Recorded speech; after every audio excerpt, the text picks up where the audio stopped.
Welcome to today's program. My name is Diesen, a professor at the University of Southeastern Norway. With me is Alexander Mercouris of the very renowned Duran podcast. And the guest today is Professor Paul Robinson, who is a prolific author and a great scholar. So welcome, Paul. It's great to see you again. Okay, thank you for having me on. Pleased to be here. So the topic of today is the foundation for the ideological differences in discussions between the West and Russia. As Paul Robinson explained, civilizational thinking is very influential in Russia as opposed to as much here in the West. And we'll address some of the key issues from Russian conservatism to Russian liberalism. But just to warm up or to begin, I thought we can start off just by briefly discussing Putin, as he's a central figure in the West. Whenever we speak of Russia, we tend to use Putin's name instead of Russia as a placeholder.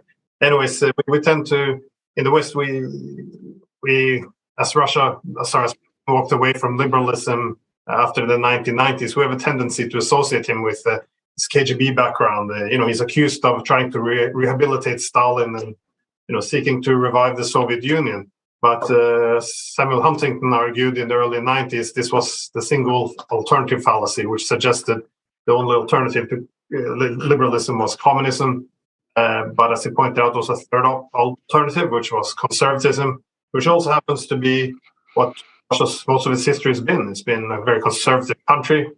And I was wondering if you can tell us, how can Putin as a leader be understood from this conservative prism or liberal, if that's it?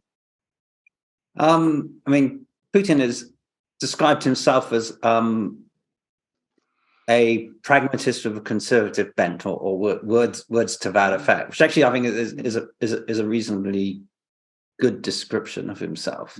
Mm-hmm. He's not a deeply ideological person. He's not someone who's come up with sort of original theories of political philosophy or whatever. So I was reading recently Jeffrey Roberts' book on Stalin's library, right? And I don't know if you read that one, but Stalin read voraciously. He had thousands of books and penned articles on dialectical and historical materialism and stuff like this, right?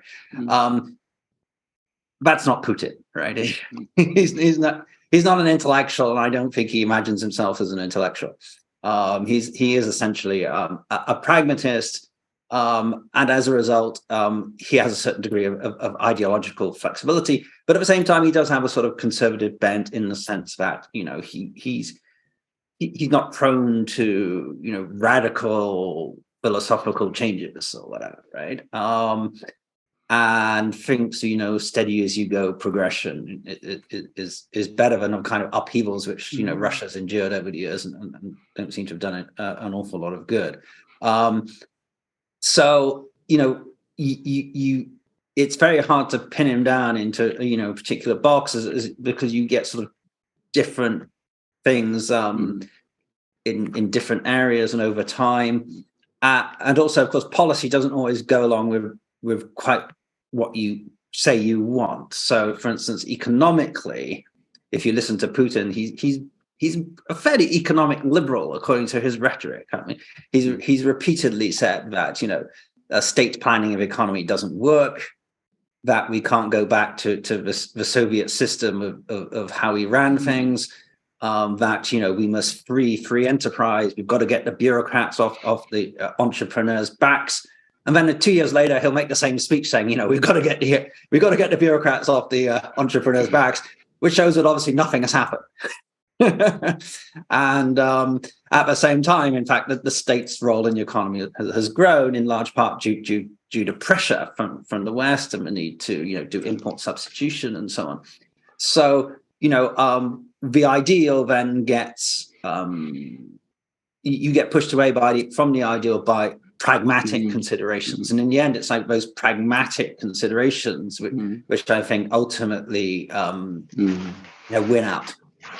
Can I just say, Paul? I've been rereading in advance of this interview my old copy of your book on Russian conservatism, and by the way, I should say I think it's an exceptional book, and I think anybody who wants to understand conservative thought in Russia certainly should read it. That's the first thing I just wanted to say. But beyond that, I've been rereading it, and one of the things that I've been finding, and it has been very strange, and it is much stronger feeling now than I had when I first read it, is that I am hearing constant echoes from the debates that were taking place in the 19th century, the ideas, the language that was being used in the 19th century, and what we're starting to see coming out of Russia, including Putin himself now.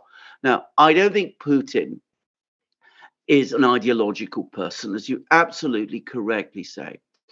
But I think that as Russia has become more distant from the West, which it has done dramatically over the last year, but increasingly for some time, it has been fascinating to see how Russian debates, and indeed Putin's own language, is starting to echo, and sometimes consciously echo, the language and the thinking of Russian conservatives of the 19th century and of the pre-revolutionary period.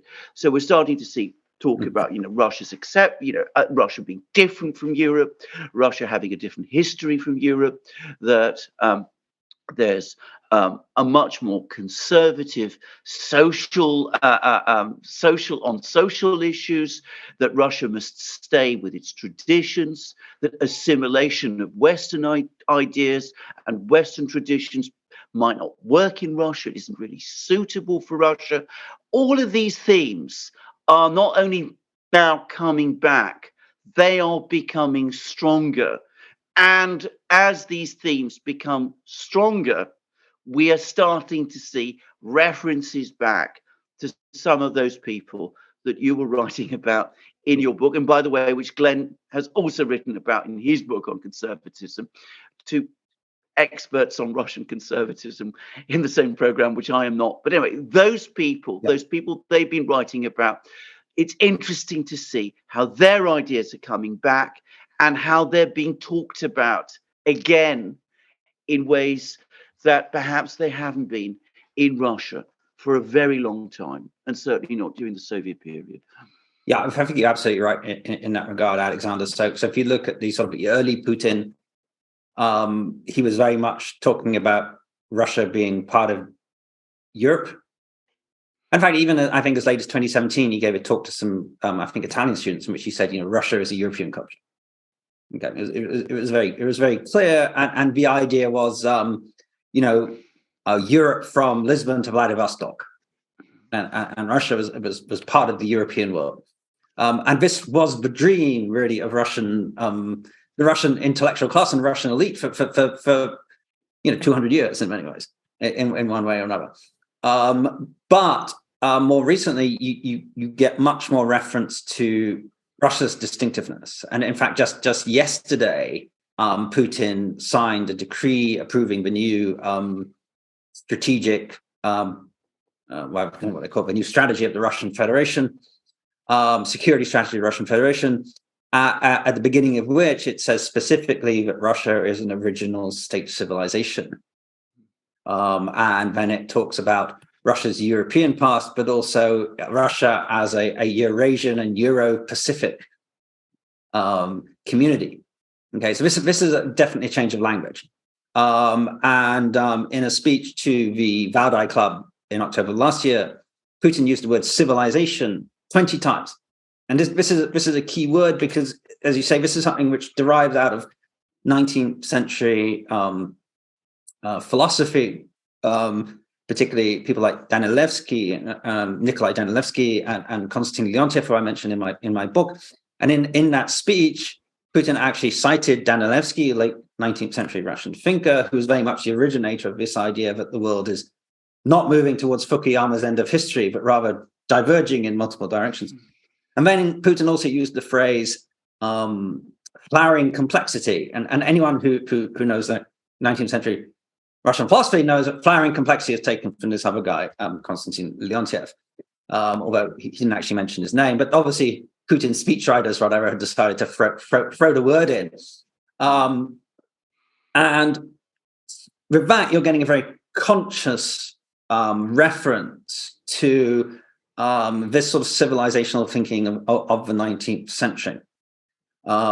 So clearly there has been some sort of ideological shift.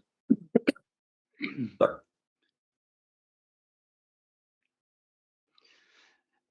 Yeah, I mean, it's not just a shift in rhetoric in the sense from, Putin, because one is starting to come across it amongst a lot of other Russians as well. And this is actually, I think, quite new. I don't think, up to very, very recently, I don't think many Russians would have thought of talking about, ideas taken from people like Danilevsky or Leontiev or people of this kind.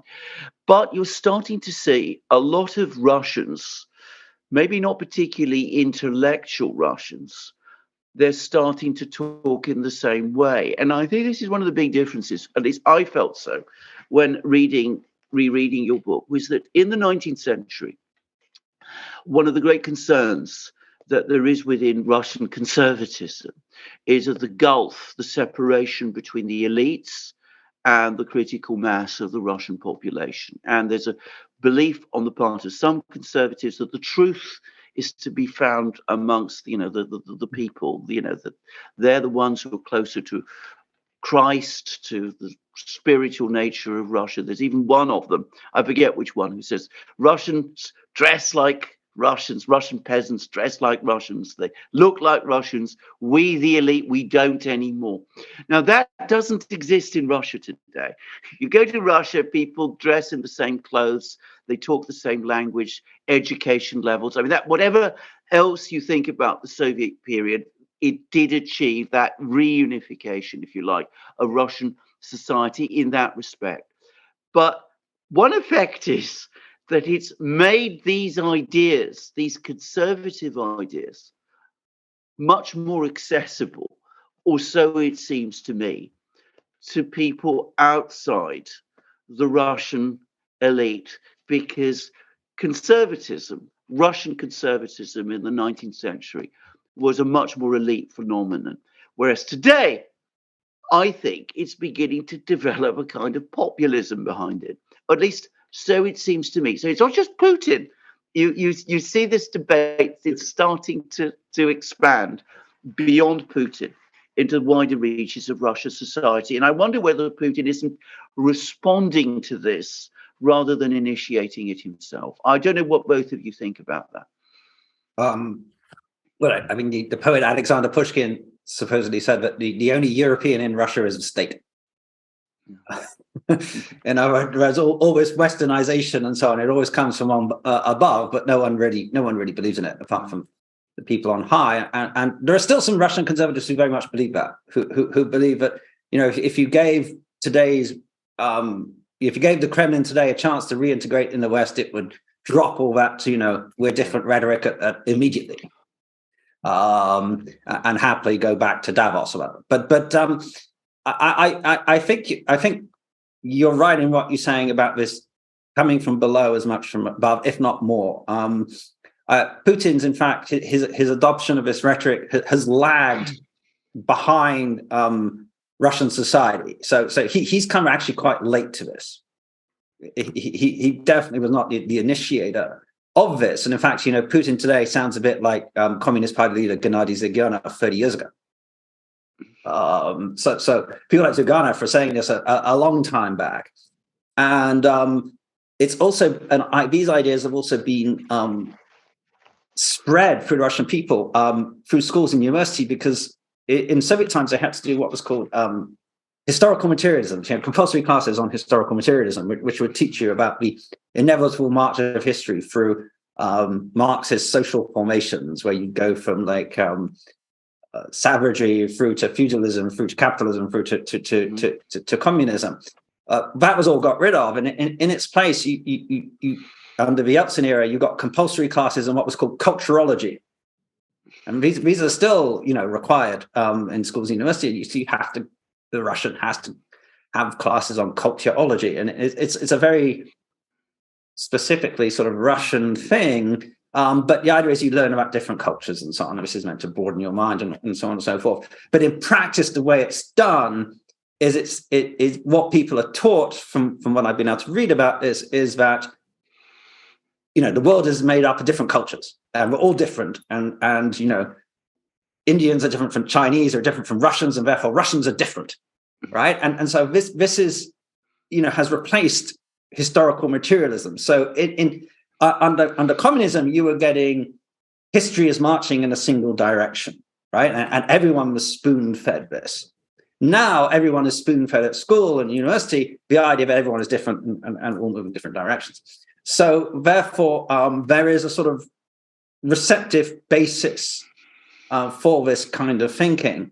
And I do think you're right, Alexander, that Putin is probably more responding to it than leading it, because one gets a sense he's being dragged down this path, kicking and screaming to a certain degree. Although the advent of what you might call postmodernism in the West and wokeism and cancel culture and all this stuff is something which Russians actually across the political spectrum, including many liberals, don't like very much, right? And therefore that has also helped generate this feeling that the West is moving in a direction we don't want to go. I was wondering, you mentioned before that Russia's Putin referring to Russia as European. Does this have to contradict the conservatism of Russia, though? Because if conservatism implies building a present based on the past, or having this gradual change that you decouple from your own past, like from my perspective, I always thought that Russia's key challenge, which is also mentioned by conservatives in the 19th century, was they had such a divisive or fragmented history, because again, it started in Kievan Rus 1,000 years ago as built around the Orthodox faith, and it fragments. They're invaded by the Mongols, then they're under the Mongol yoke for another 2.5 centuries.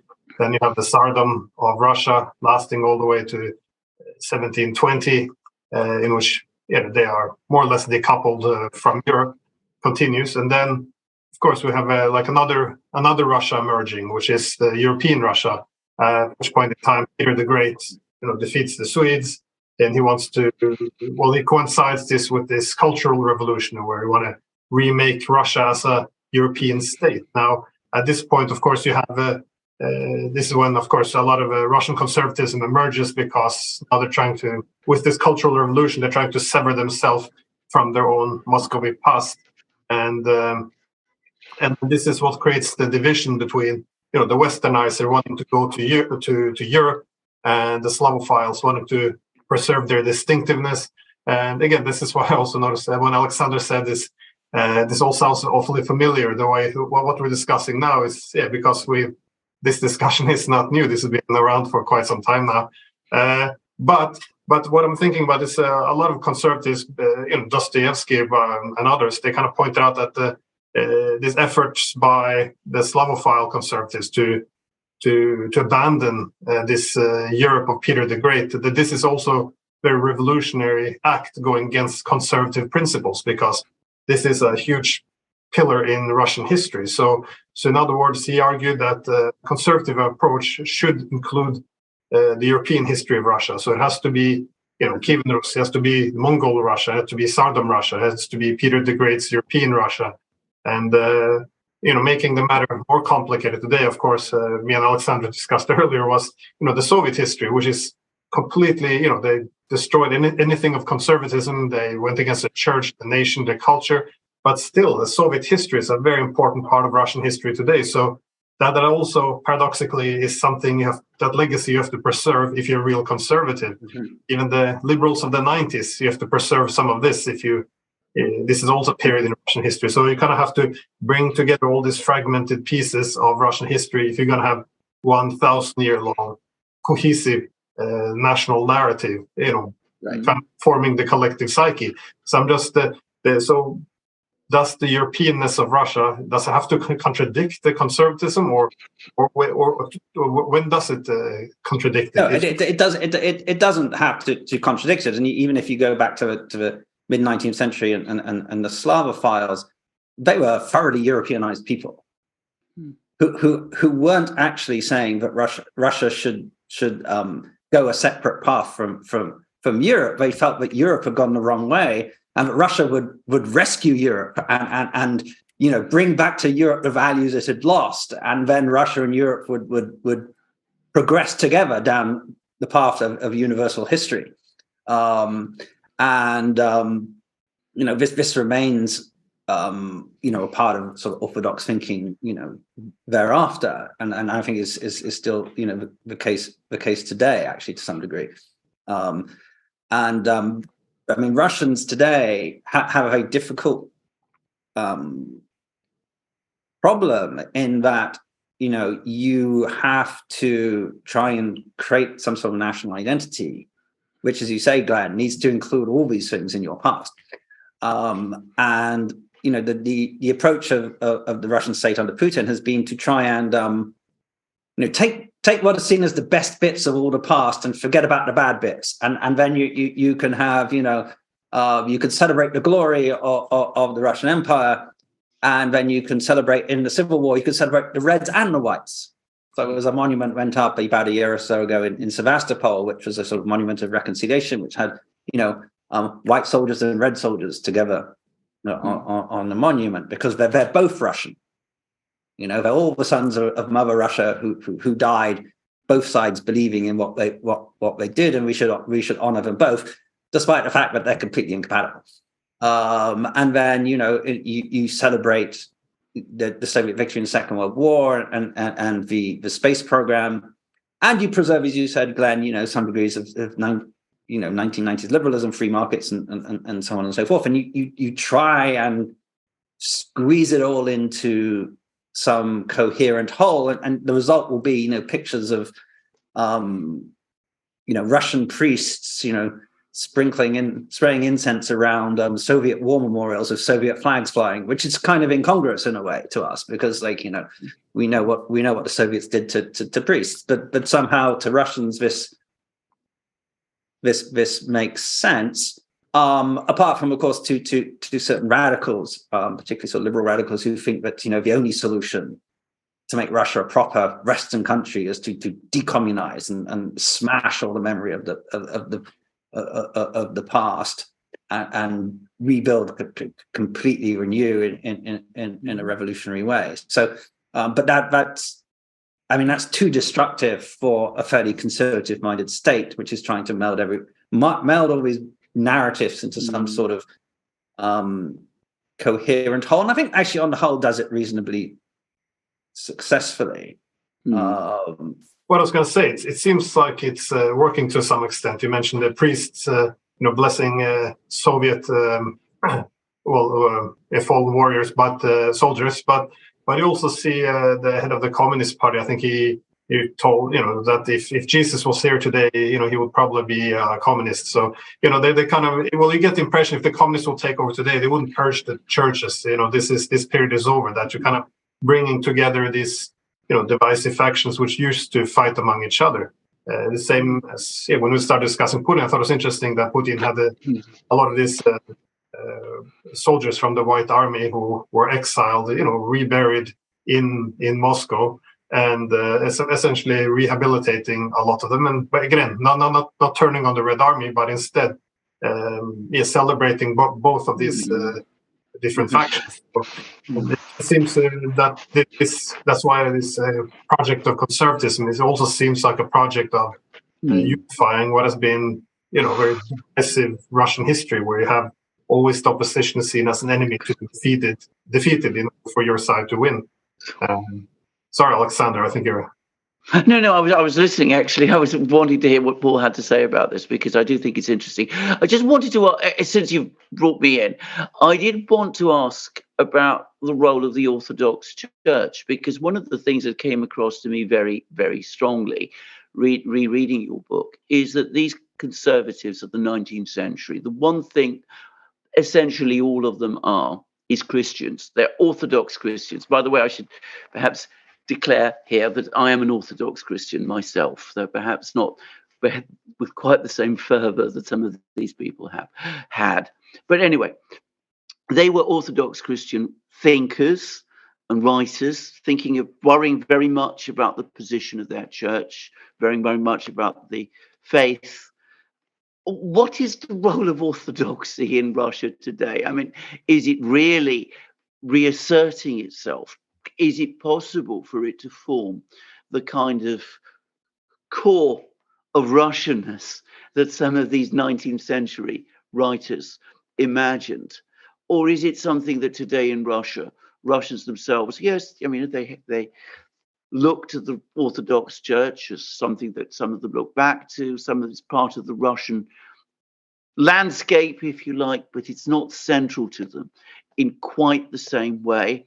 But they take all of these other ideas of these writers, which have a sort of originally Christian origin, and they try to pick and choose amongst these ideas as well as they try to form this ideology to sort of create coherence around what would otherwise be a really rather fragmented system. I hope I make some kind of sense. I mean, it's very hard to it's very hard to discuss Russian philosophy without discussing orthodoxy, because apart from communists, there are, and even communists, some people think are really heavily influenced by orthodoxy, even though they don't want to admit it. But it's very hard to find, for instance, a 19th century Russian philosopher who's not orthodox, or at least not Christian in some way. Even Tolstoy, who turns his back on the church, is still deeply Christian.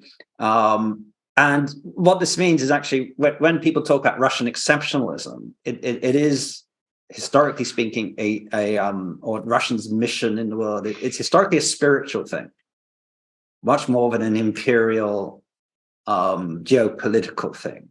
Okay, which is to do, in the Slavophile imagination of restoring to the world those spiritual elements which have been lost due to the hyper-rationalization of modern Western philosophy. Okay. Now, the extent to which any of this is still true is debatable, because Russians have become as materialistic and rationalistic as anybody else.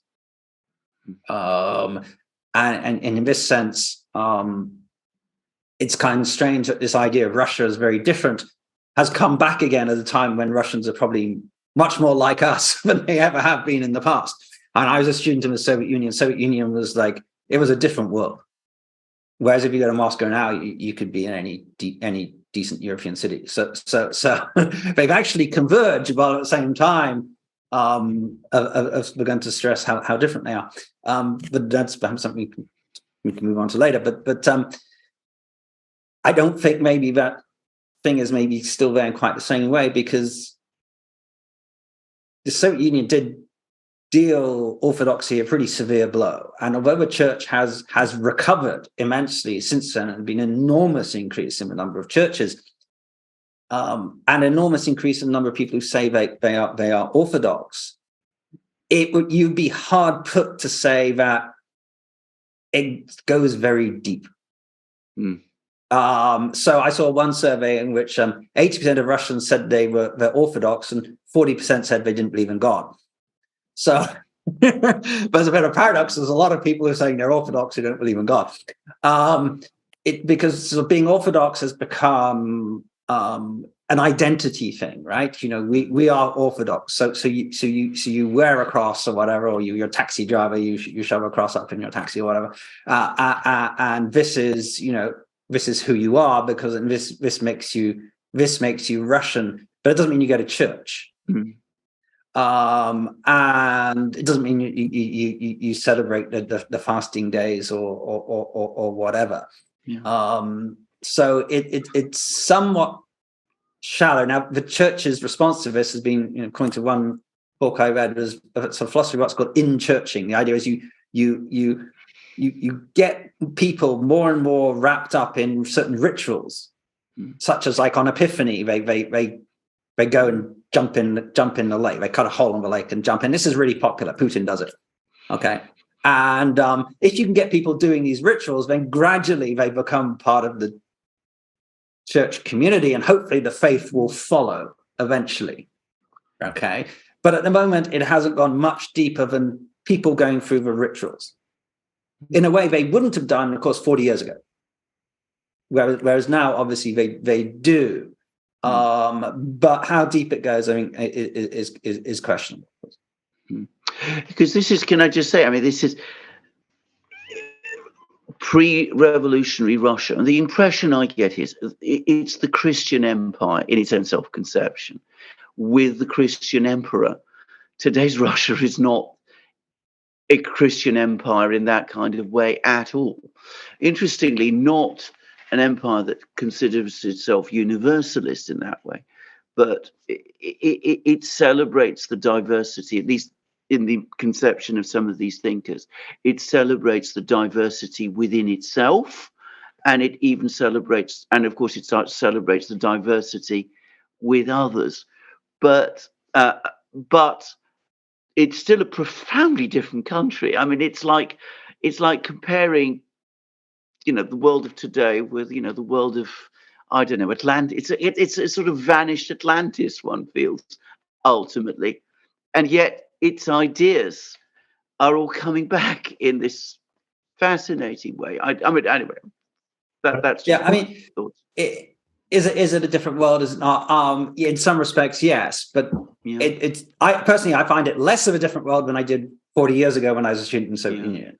And of course, living here in Canada, when you meet Americans, sometimes you think they're in a different planet, right? I mean, it very depends which America you're speaking to, of course, but sometimes you just think, wow, like these people are weird. What's with all the guns or whatever, right? In America, right? It's just Canadians. It doesn't make a lot of sense. And I have less of that going to Russia now than I used to, strangely enough. So I maybe slightly disagree with you on that part. Maybe. Okay. I can get the American one though, because if you have again, if conservatism means you have to preserve the roots as your civilization flourishes, whatever, you need to go back to the origin and preserve it. So for the Americans, it's very easy to go back to the Constitution, the First, Second Amendment and all. But then, so even people who might not see the rationality in all these guns still feels a cultural attachment almost. And I think the same with the Russian. That's why I thought this cultural Christian, I thought it was it's a good concept, because the Orthodox Church for Russia, who has had all this very revolutionary, completely detached period through its history, completely fragmented, the only common thread tends to be the Orthodox Church. From Kiev and Rus, they don't even have the same geography anymore. They're no longer, well, not maybe soon in Kiev, but not in Kiev now. Anyways, the geography has changed, so it's everything is different. So the only common theme throughout its entire thousand-year history has been the Orthodox Church. So I think that's why it's important to you can't really have Russian conservatism without the church. Yeah. But that could be, of course, why the Ukrainian government is attacking the Orthodox Church. Right. I mean, today there's a big standoff outside the Lavra in the monastery in Kiev. I think that's precisely because the Orthodox Church, Moscow Patriarchate, is a unifying institution of Russianness.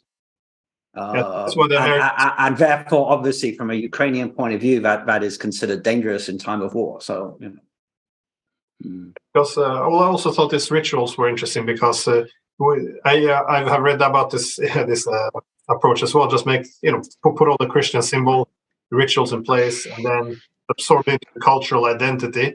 But actually, the same findings find that whoever subscribes to this Orthodox identity, you see the life choices changing as well. They tend to have get married sooner, have larger families, fewer divorces. So effectively creating a more a stronger society around this. And of course, if this also translates then into church going, then it would be a bonus. But but it seems to be a priority though in terms of building, restoring the traditional values, the family also as an institution which suffered somewhat under the Soviet authorities. But anyways, I want to switch gears a bit to this concept of Eurasianism, because I thought that was an interesting, again, another approach of the conservatives, because what I find interesting in Russia is, when you have these divisions between, which we also have in the West, of course, between preserving traditional spiritual values and community, or you go for the rational, individualism.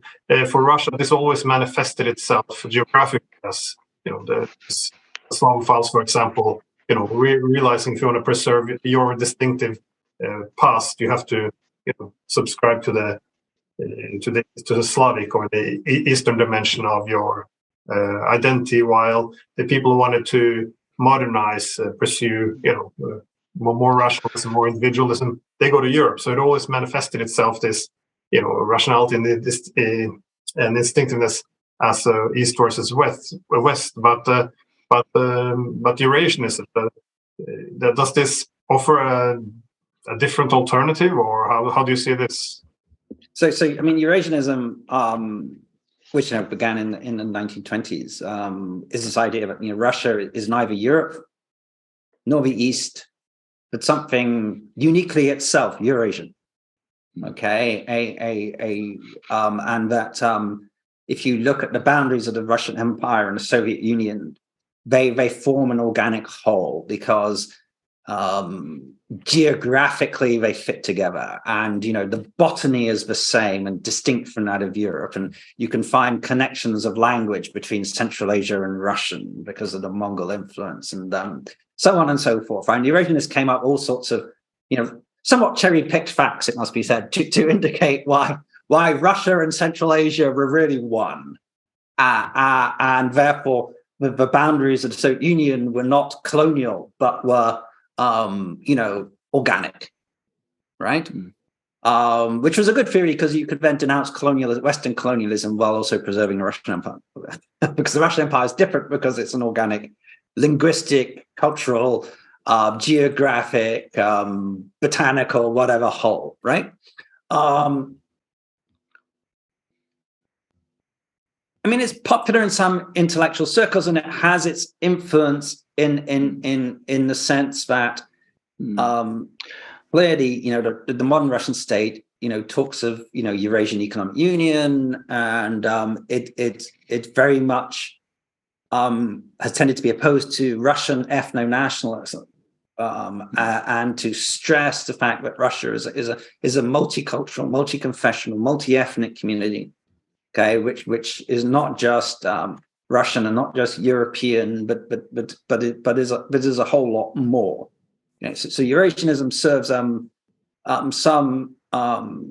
purposes, but I think it's limited in its appeal in that I don't think most Russians regard themselves as Eurasian, and this idea that we form an organic whole with the peoples of Central Asia and so on. I don't think most people would really go with that. And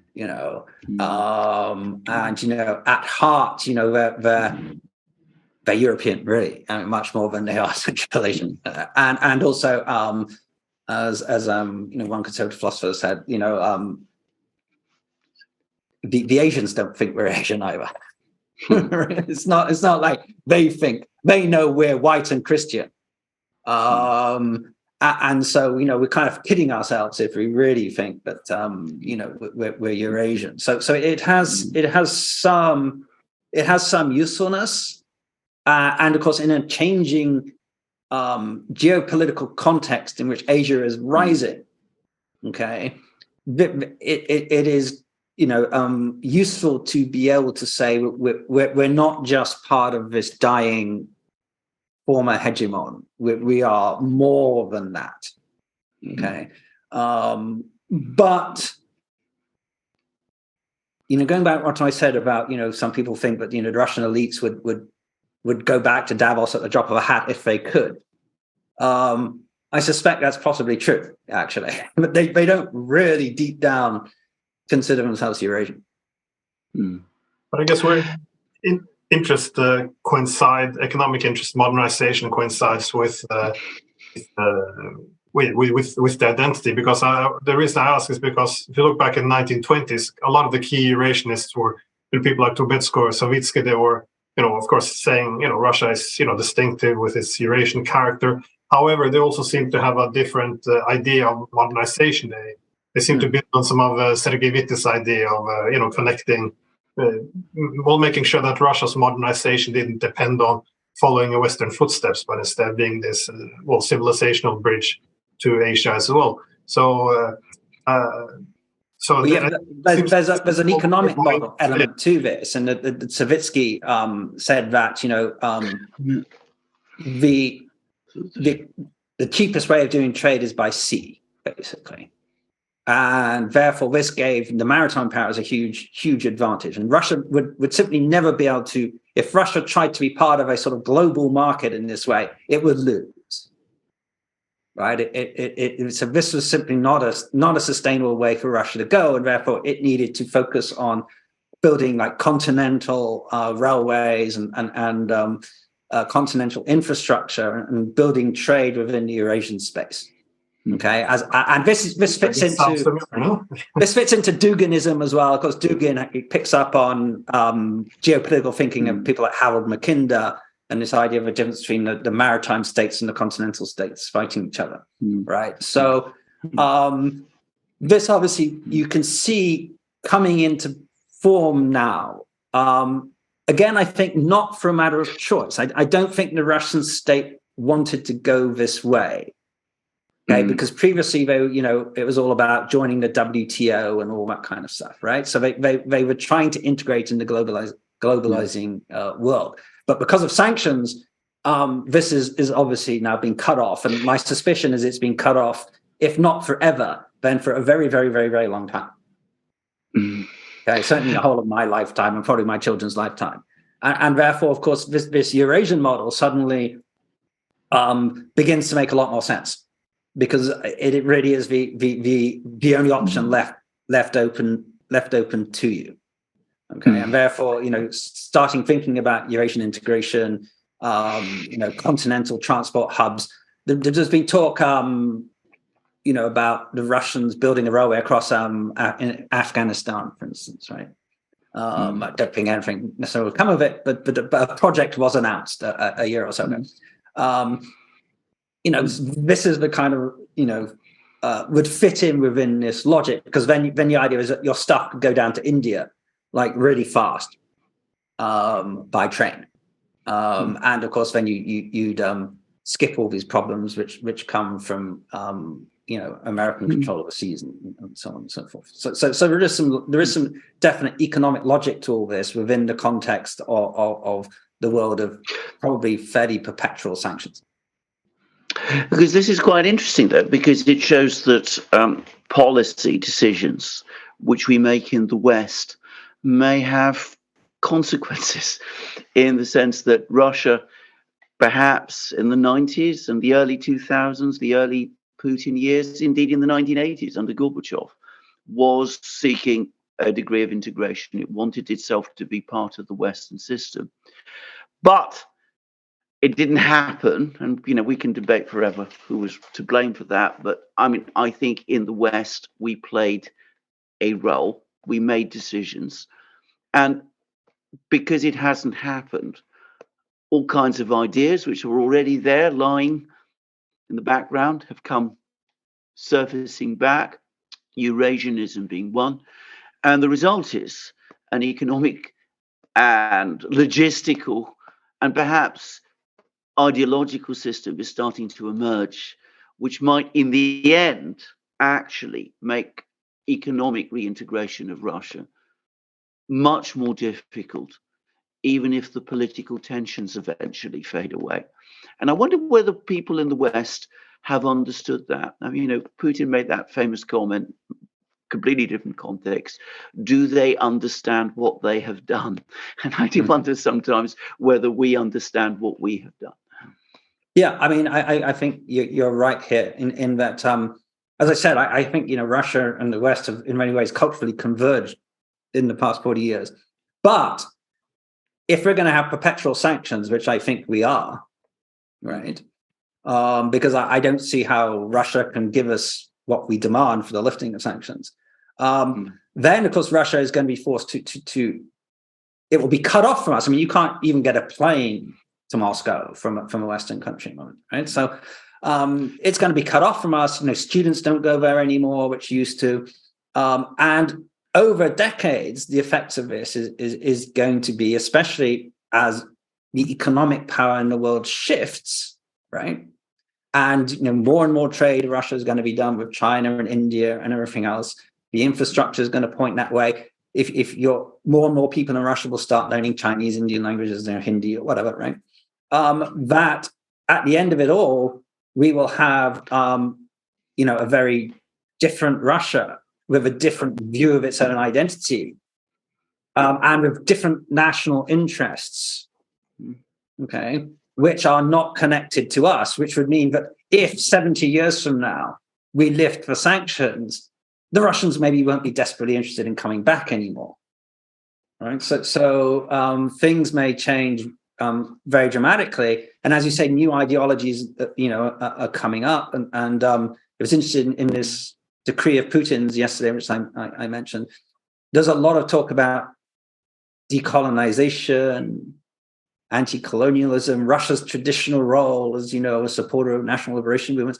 There's clearly a pitch going on for the global south, which, however, also has its origins in some of those 19th century thinkers, in the sense that some of them were already talking in an anti-imperialist way. I mean, there was one who says, wherever England goes with its ships, all kinds of terrible things happen. Whereas we, of course, are different. But there's already an anti-imperialist narrative going all the way back to the 19th century. And it's, there's a Soviet anti-imperialism, but there's a conservative Russian anti-imperialism. And they're both rising to the surface once more. Yeah, I mean, you're right there again. So one of the big Slavophiles, Khomyakov, I think it was his letter to the Serbs or something. I can't remember which one exactly, around 1840 something. And he was a great Anglophile who exhibited a steam engine at the Great Exhibition in the Crystal Palace. But still, I mean, he wrote this thing, as you say, saying, beware the English. Wherever they turn up, they bring horrible things. And the Eurasianists were clearly anti-colonialist. I mean, this was a very strong discourse in there of anti-colonialism. I mean, of course, the Soviets were, very obviously, hitched themselves to that wagon, and it would appear that the Russian state is now turning back to that. And there was a big meeting of African politicians in Moscow a week or so ago, from a large number of African states, who clearly, by turning up in Moscow, are not expressing a desire to be isolated. To have isolated Russia, and we see expansion of Russian influence beginning to go into Africa. So what this means is Russians are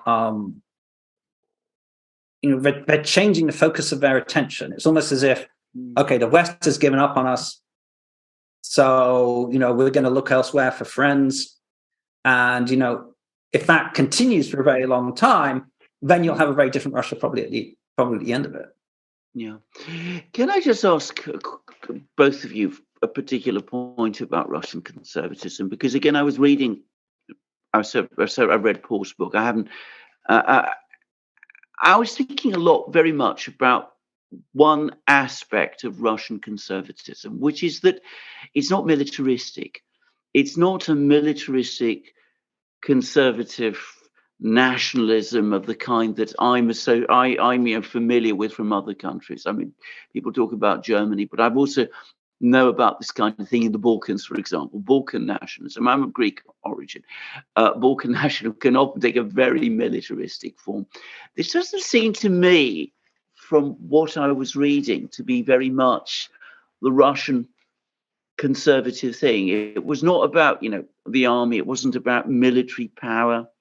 It was not about military expansion. It was very heavily focused on cultural and spiritual things. That's not to say, of course, that power isn't always an important thing. It's always there lurking in the background. They're all aware that, Russia is a great power. They want it to remain a great power. But it's not a country, an ideology, which is defined around military force. It's, I'm going to say, actually rather non-aggressive. Would you agree? I mean, there are obviously, there are some aggressive Russian conservatives. Danilevsky, for instance, was quite belligerent. On the other hand, Tsar Alexander III, who was the Tsar at the time, hated war. I mean, he served in the Russian-Turkish War, 1877-78. He hated it, and he made it very clear that he wanted absolutely nothing to do with it. Now, he built up the army because he said, the West is going to push us around like crazy unless we have a strong army. But at the same time, he was resolutely against it. And indeed, he ended up with the title of the Tsar peacekeeper. Yet he was deeply conservative. If you go back in time, one of the original sort of Russian conservative thinkers, Admiral Shishkov, who was secretary to Tsar Alexander I, after Napoleon had been driven out of Russia, he said we should stop. We fight to defend ourselves. Alexander said, no, we must convert Europe to the Enlightenment and bring God to Europe, and always had very, very mystical ideas. And Shishkov said, we don't need to bring God to the Europeans. We just care about Russia. And as long as Russia's okay, what the hell with them? So there is a sort of isolationist trend, you might say, which thinks we defend ourselves, but we don't need any of this bringing enlightenment to the world stuff. That's what the communists did, and it brought us disaster. We should just sit at home, mind our own business, and Solzhenitsyn was into this. We should sit at home and care for our souls. I mean, of course, there are limits. Then question is, what is home? Okay, and I think certainly in the case of Ukraine, Russian conservatives regard Ukraine as part of the home, right? And therefore, they regard this as a sort of an exception to this, isolationist idea, because this, in their ideas, is Russia.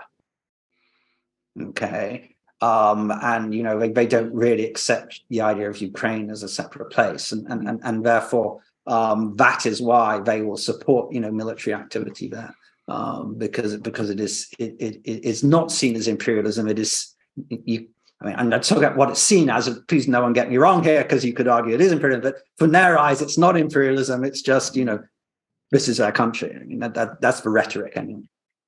Well, that goes to the foundation of conservatism as well. If it's about preserving the distinctiveness of your own culture and civilization, it doesn't take on the universalist credo. If you see you're promoting communism or liberal democracy, suddenly if you're claiming there's universal values or aspect to mankind, then you can assert your sovereignty or rule over others, or per definition imperialism, bring your rule over for foreign peoples. But no, you're right. If you consider your culture and civilizational home to be, tracing back to Kievan Rus, challenging the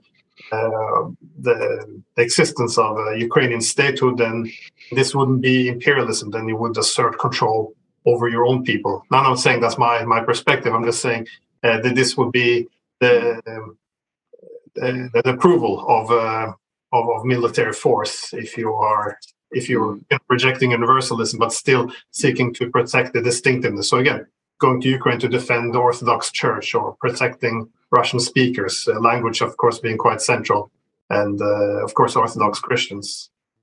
Yeah, so there's a different logic, therefore, in Russian use of force than in, say, Western use of force in recent years. Western use of force has tended in the past 20 years to always be wrapped up in rhetoric of democracy, human rights, and so on, even when, of course, arguably something else is going on.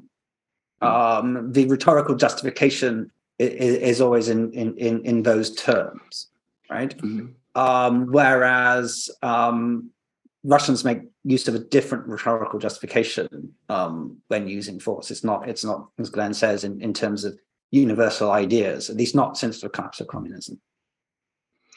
Is that why around the world people are less nervous of it? I mean, we in the West have reacted very strongly to the Ukrainian war, but the fact that the Russians are not describing their conflict in Ukraine in the kind of way that we do, you know, as a crusade basically to expand democracy, human rights, liberal values, but essentially from a Russian perspective as a defensive operation to protect Russian speakers, to defend their interests in a particular place which is close to them. Is that why the rest of the world perhaps doesn't feel so threatened by it? In fact, can almost sympathize with it, at least to some extent?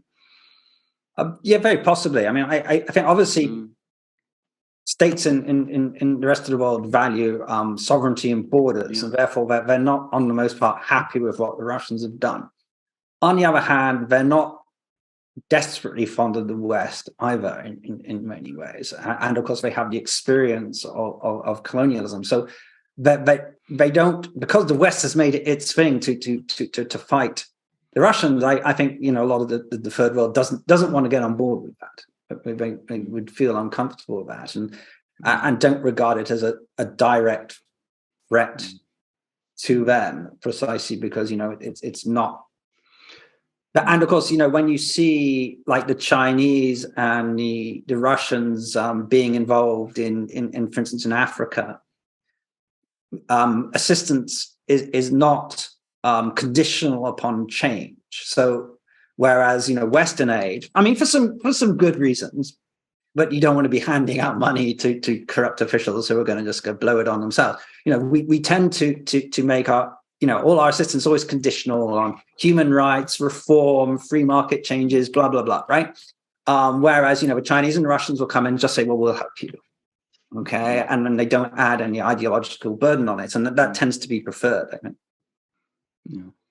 Yeah, that's the, well, again, the benefits of dealing with conservative powers, I guess, if you're arguing that we want civilizational pluralism, and you go to another region, you say, you know, to Africa, you be Africans, who will be Russians or Chinese. Yeah, that's another one. I think, even though the Communist Party of China seems to be very conservative in its civilizational thinking, but I think it's a helpful way of understanding like our conflict with Russia, because again, during the Cold War, we had a common understanding of what ideology we're in conflict over. Again, we're capitalists, they're communists, they see it the same way. But after the Cold War, when we redivide the world, we say, no, this is now between liberalism and authoritarianism, which means we're fighting on the good side of liberalism. But this is not a common understanding, because Russia doesn't say we're fighting on behalf of, you know, under the banner of authoritarianism. We want to. This is not what they're fighting for. So I think it's important to see that they see themselves as fighting for distinctive culture, civilizational pluralism, and they reject this universalist credo of the West, which they see as a means of giving us the prerogative to promote sovereign inequality around the world. So it's you know, one can agree with the Russian or disagree with them, but it's interesting. Well, it's worth noting that they don't share our view of how the world is divided. I mean, you're absolutely right. We're kind of arguing at cross purposes, right? So as you say, this is always portrayed in the West as a fight between liberal, you know, democracy and autocracy. Okay, so what's going on in Ukraine is a fight of democracy versus autocracy, because essentially we carried forward the model of the Cold War, and this is the way we conceive the world. And therefore, for us, if Putin's invaded Ukraine, it must be because he hates the fact that Ukraine is a democracy. Whereas, in fact, no Russian I know actually thinks Ukraine is a democracy. So this just isn't the model that they have of the world. So this is what we think we're fighting for. But as you say, it's not what they think they're fighting for. And the way they portray the ideological struggle is, as you say, between a unilinear model of history, everyone progressing towards the same end of history, which is the West, as opposed to a civilizational view of history, which is multipolar, with different civilizations advancing in their own direction. And that is the ideological framework that the Russian state has adopted to justify what it is doing.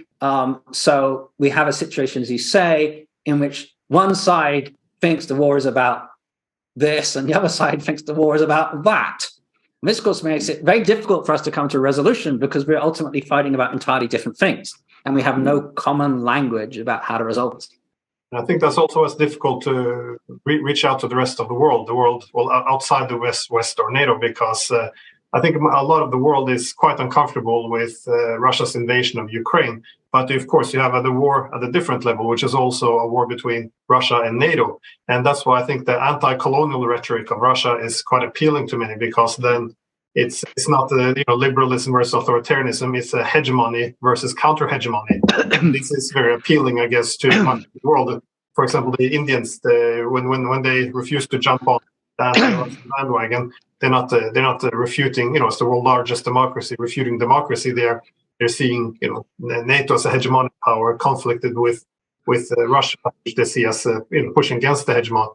But that doesn't mean that any point would give consent to Russia invading Ukraine, because again, two different topics. I think this is why, to some degree, the Russian state has adopted this civilizational discourse. As I said, I think they were quite late coming to it. They were behind Russian society to some degree, but they've adopted it precisely because it has diplomatic, or in part because they believe it, but in part because it has diplomatic appeal outside of the Western world. This is a framing which they can use.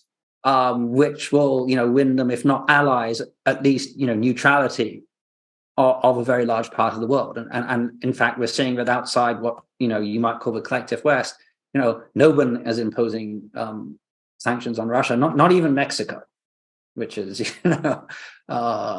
quite interesting. So in that sense, the Russian rhetoric has at least some appeal internationally. So before we wrap this up, does anyone have any final things they want to say? You're muted, Alexander. Sorry. Just one very brief question to both of you. Do you feel that today we can speak about Russia as a country with a conservative ideology, if you can call it an ideology? Is it a conservative? Is it now a conservative country? Is this what it's become? I think the Russians, I wouldn't say they have an ideology. Strictly speaking, the Russian constitution bans a state ideology, and it's not sufficiently formulated to be able to say that there is a state ideology, but it is a country ruled by a decidedly conservative outlook, one might say.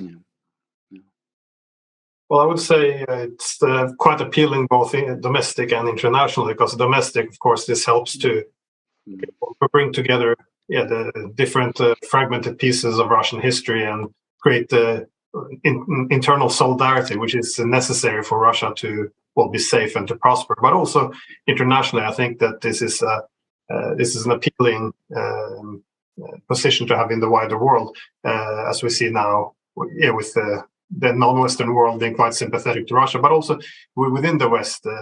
A lot of conservatives in the West now is taken a bit of a shining to Russia, more so before the invasion of Ukraine, of course. But I think this is because when the Russians are redefining the divisions of the world, not being liberalism versus authoritarianism, as many conservatives in the West concerned about the excesses of liberalism, I think this whole nationalism versus globalism narrative, the dividing lines, that this is also something appealing. So I think it has both domestic and international utility. And lastly, I think that it also feeds into the Eurasianism, because we spoke previously about if Russian starts learning other languages. Because I remember a few years ago I was working as a professor at the Higher School of Economics in Moscow, where our main project was working on researching the Eurasian economic infrastructure, so the technology to transportation corridors, industries, diversification of currencies, and all our students had to learn language. It had to be Asian, so they were all learning Korean, Japanese, or Chinese. So of course, this was a special institution, but not all of the Russian universities. But you already see a lot of these pieces beginning to fall in place, in which they redefine their identity, their culture, and what makes Russia unique, which is its Eurasian components. Sorry for the long answer. Okay. Well, that's me. I mean, thank you both for an enlightening conversation. I don't know if there's anything more to say. I have to move on. I have to move on to jump onto another program in a moment. So thank you for having us. Thank you so much. Really appreciate your time. Thank you very much.